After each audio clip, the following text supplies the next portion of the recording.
Эфирда Татарстанның көньяк-көнчыгыш хәбәрләре. Студияда Лилия Шафигуллина. Исәнмесез? Бүгенге программада. Мәгърифәт бульвары вандалларны хак юлга бастыра алырмы? Ике атна эчендә яңа иҗтимагый киңлекне ямьсез сүзләр белән язып тутырганнар. Хакимият нинди чаралар күрәчәк?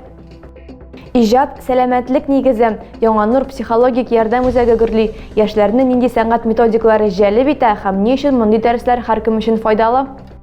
Бәхәссез мирас кичүдәге ныгытманы император Анна Иоанновна буйрыгы белән төзегәннәр. Район халкы тарихи һәйкәлне ничек торгызырга тели? Ике атна элек Әлмәттә Риза Фәхретдиннең яңа мәгърифәт бульвары ачылды. Әмма шундый кыска вакыт эчендә шәһәрдә яшәүче кайбер тәртипсезләр аллея җиһазларын бозарга да өлгергән. Шахмат өстәлен буяуга манганнар, эскәмияләрдән әдәпсез сүзләр барлыкка килгән. Чүп-чар да үз урынына барып җитми. Вандализм шәһәргә ничек зыян китерә һәм шул рәссамнарны нәрсә көтә? Вот нарисовано.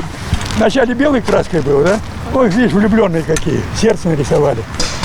Мәхәббәт тарихым, ачулы хисләр һәм башка кичерешләр. Булар барысы да мәгърифәт бульвары объектларында барлыкка килгән. Яшүсмерләрне бер вакыт җирле ир-ат акылга утыртып караган. Тик тәрбия дәресе уңышсыз тәмамлана.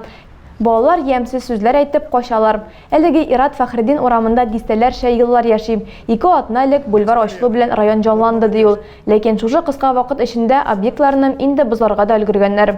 Хулиганнар белән нине барыбыга очрашырга туры килмәгән, тик алар калдырган эзләрне көн саен диярлек күрәм. Башка өлкән буын вәкилләре кебек үк ханымны яңа бульвар сөендерә генә, әмма яшьләрнең тәртибе генә аксый ди ул. Сәнгать һәм иҗаттан вандализм нәрсәсе белән аерылам? Җавапны Җинаять кодексының 214 маддәсе белән. Милек бозу һәм ямьсез язулар, рәсемнәр ясау шәһәрләр тарафыннан гына түгел, закон белән дә тәнкыйтьләнә. Тәртипсез рәссамнар күрәсең, моны белмим, шәһәр буенча иҗатларын дәвам итәләр. Бу җинаять һәм административ җәзага гына ишарәләми, муниципалитетның да кесәсенә төшә. Үсеш департаменты директоры Алексей Лазарев әйтүенчә, буяуны махсус чаралар белән юарга туры килә. Бульвар буенда урнашкан торак йортлардагы камералар хокук бузучыларны табарга һәм тоткарларга ярдәм итәчәк. Алга таба тәртипсезләр белән полиция шөгыльләнәчәк. Хәер, шакшы рәсми язуларны эзендә калдырмыйча юып була. Вандалларның гамәлләре генә һичшиксез игътибарсыз калмаячак. Бөгелмәдә урнашкан 8-нче Василек балалар бакчасында янгын чыккан. Хәлакәт көндезге йокы вакытында теркәлгән. Юнес тыкрыгындагы 4-нче йортта янгын турында хәбәр ашыгыч хезмәтләренең бердәм чакыру номерына килгән. Янгын сүндерүчеләр килгәнче мәктәпкәчә учреждение хезмәткәрләре 71 баланы урамга чыгарып өлгергән. Сабыйларны күрше бинага күчергәннәр. Балалар бакчасының 19 хезмәткәре шулай ук эвакуацияләнгән. Ялкынны янгын сүндерүчеләр килгәнче сүндергәннәр. Ут тәрәзәгә һәм икенче каттагы 4 квадрат метрлы тәрәзә зыян китергән. Балалар һәм хезмәткәрләр исә зыян күрмәгән.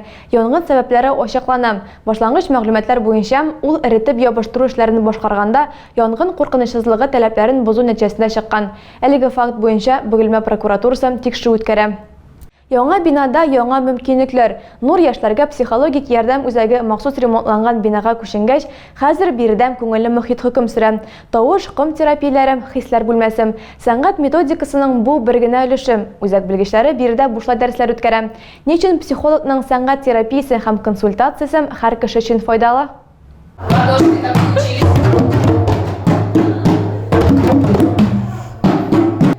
Студентлар төркеме тавыш терапиясын бик теләп узам. Бүген аларның кәефләре күтәренке. Димәк, дәресләрдә барабаннар кулланыла.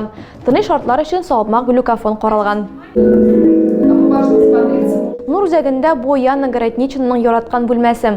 Кыз мөгаллимнәргә проблема һәм кичерешләр турында шунда ук сөйләү мәҗбүри түгел дим. Иң элек күңелгә ятышлы шөгыль табарга мөмкин. Үзәк белгечләре сәнгать терапиясе аша кеше дөньясын өйрәнәләр. Мәсәлән, комлы бүлмәдә алар комнан ясалган картиналар буенча балаларның холкын һәм проблемаларын өйрәнә. Психологлар дәвалап билгеләми, диагноз да куймый, ләкин катлаулы мәсьәләләрне шишергә яки теләсә нинди сорауларга җавап табарга һичшиксез ярдәм итәргә әзер. 14 яшьтән 35 яшькә кадәрге яшьләр буш вакытларын үзәктә үткәрергә, психолог белән киңәшләшергә мөмкин. Шәхес диагнозы һәм хәтта һөнәри юнәлешне дә биредә алырга була. Мәсәлән, махсус программа 10 минутлык биометрик тест кешенең темпераменты, холкы һәм сәләте турында белергә мөмкинлек бирә. Элек үзәк Дружба яшүсмерләр клубында урнашкан идем. Тахиров урамындагы 1-нче йорт элекеге сөт кухнясы бинасын төзекләндерелгәннән соң бирегә килергә теләүчеләр саны бермә-бер арткан. Үзәктә дистәләгән сәнгать терапиясе өчен барлык шартлар бар. Кунакларны нәкъ менә шул җәлеп итә. Иҗади дәресләр стрессны җиңеләйтә һәм кәефне күтәрә. Димәк, теләсә нинди кыенлыкларны җиңәрлек көч барлыкка килә. Леногорскиның төбәкне өйрәнү музее хезмәткәрләре патриотик хәрәкәтләрдә катнашучы укучыларны үлемсез полк сөйли дип исемләнгән электрон энциклопедия белән таныштырдылар. Яшүсмерләр герой якташлар белән таныша алды. Ветеран туганнарын таба алучылар бармы? Этим газетам уже больше 40 лет, а газетная бумага быстро портится, текст стирается. Патриотик хәрәкәтләрдә катнашучылар һәм аларның җитәкчеләре хәтердә һәм соннарда саклау күргәзмәсендә кунак булды. Туган якны өйрәнү музее хезмәткәрләре электрон энциклопедия өстендә эшнең ничек башлануы турында сөйләде. Ветераннар турында белешмәләр фондларда, кагаз картотекада саклана.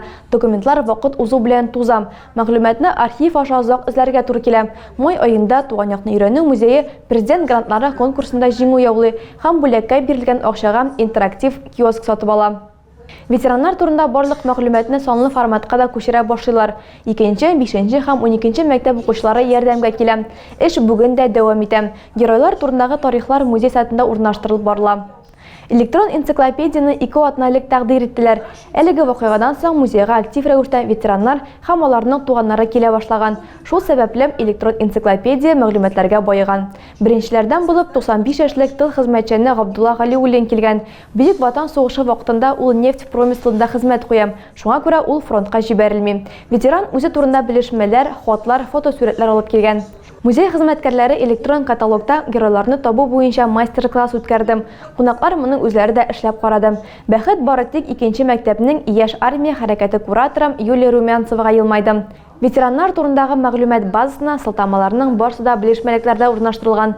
Истәлекләрне саклау эшенә һәр Леногорскилык кушыла ала. Мәгълүматларны шәхсән китерергә яки туган якны өйрәнү музееның электрон почтасына җибәрергә мөмкин. Әлмәт районында җирле халыкка һәм туристларга онытылып килгән тарих битләрен кире кайтарырга телиләр. Шәһәрдән 20 чакрым ераклыкта ныгытма бар. Аны император Анна Иоанновна буйрыгы буенча төзегәннәр. Кичү Фельдшаница, тарихи вал, Яңа Кама аръягы барона линиясенең бер өлеше булып тора. Борынгы ныгытма тарихи һәйкәлләр исемлегенә кертелгән. Авыл халкы бирдә туристлык маршруты оештырырга хыяллана. Здесь находились пулеметчики, то есть стрелки, но они защищали как раз-таки вот крепость от нашествия врагов. Үлән баскан бу иң күлек борынгы ныгытманың көньяк корылмасы. Күз алдына куәтле диварлар һәм биек манаралар килә. Ләкин әлеге ныгытма бөтенләй үзгә, ул җирдән төзелгән. Анна Иоанновна буйрыгы буенча Алексеевск крепостеннән 10-12 чакрым сайын бастионлы 4 почмак рәвешендә шундый җир ныгытмалары төзелгән.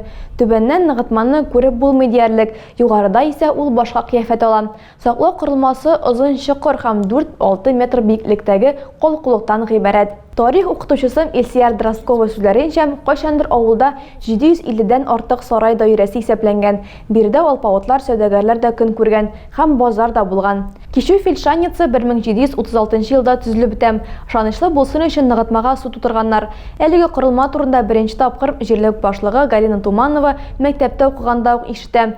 Ул бу җирләрдә бала чакта дуслары белән су коенган.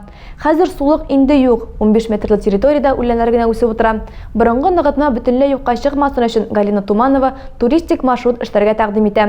Авыл халкы монда нугайлар һәм башка күчмә халыктан саклану операциясын чагылдырган тарихи реконструкция булдырырга хыяллана. Бу эштә ярдәмчеләр генә табарга кала.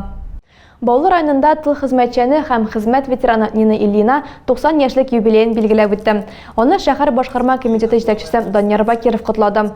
Нина Константиновна Оренбург өлкәсендә туа, 4 сыйныф белем ала. Кичкенәдән колхозда эшлим. Соңрак ул кичкә мәктәпкә укырга керә. Читтән торып Башкортстанда авыл хуҗалыгы техникумы тәмамлый. Машина йөртүче таныклыгы алам һәм Татбурнефтә эшли башлыйм. Соңрак эш белән тәкъдим итү бүлегенә күчәм. Анда икмәк пешерү станциясеннән ипи таратам.